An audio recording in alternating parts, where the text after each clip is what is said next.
ये कहानी राजस्थान के एक गांव भानगढ़ की है, जहां एक प्रेत आत्मा लोगों को बहुत परेशान करती थी। गांव में एक बहुत ही सुंदर महल था, जहां प्रेत आत्मा का वास था।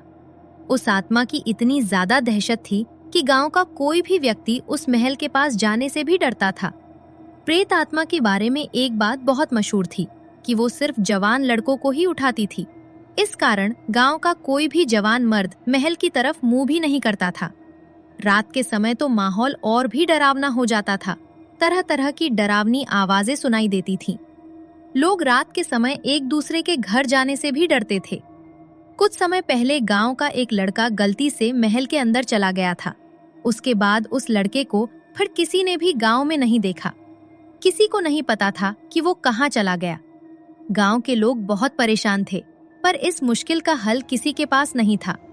एक बार गांव के मुखिया ने एक बाबा को बुलाकर इस मुश्किल के बारे में बताया और हल ढूंढने के लिए कहा।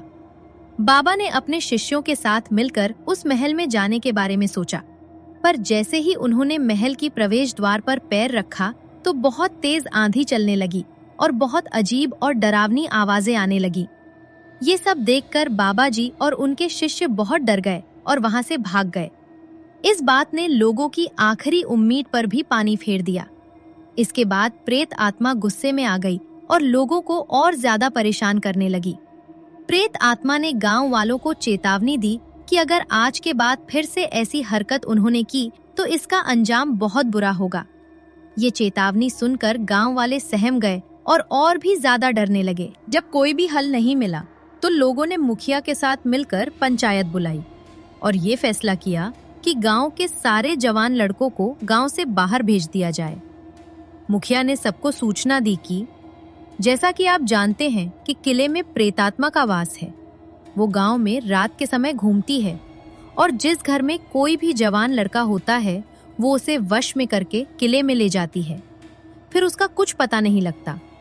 इसलिए हमने तय किया है कि यहाँ के नौजवानों को किसी शहर में भेज दिया जाए। जब इस प्रेतात्मा की पहेली सुलझ जाएगी तो हम इन्हें बुला लेंगे।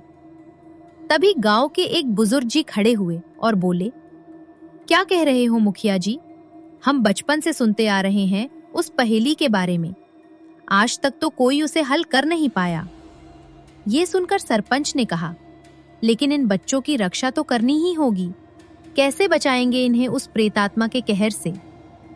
तभी राजू, जिस उम्र 25 साल थी, वो बोला, मुखिया जी, वो पहेली तो बताइए और हम उसे सुलझाने की कोशिश करते हैं। और उसको सुलझाकर क्या प्रेतात्मा किसी को परेशान नहीं करेगी? मुखिया जी बहुत परेशान हो गए थे। वो चाहकर भी कुछ बताना नहीं चाहते थे, क्योंकि उन्हें पता था कि अगर उन्होंने सब कुछ बता दिया तो राजू इस पहेली को सुलझाने की कोशिश करेगा, जिसके कारण उसकी जान को भी खतरा हो सकता है। इस कारण मुखिया जी ने कुछ भी बताने से मना कर दिया। गांव के कुछ लोग मुखिया जी की बात से सहमत हो गए और अपने बच्चों को शहर भेजने के लिए तैयार हो गए। ज्यादातर इस बात को मानने को तैयार नहीं थे। मुखिया ने सबको समय दिया सोचने के लिए।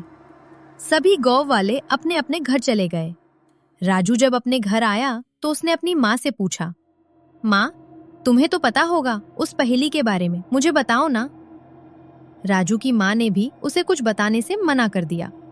उसने राजू से कहा कि तुम्हारे पिताजी की भी इसी चक्कर में जान चली गई थी और बहुत से और लोग भी अपनी जान से हाथ धो बैठे हैं। जब राजू को पता लगा कि उसके पिताजी की मौत उस प्रेत आत्मा के कारण हुई थी तो वो जिद करने लगा।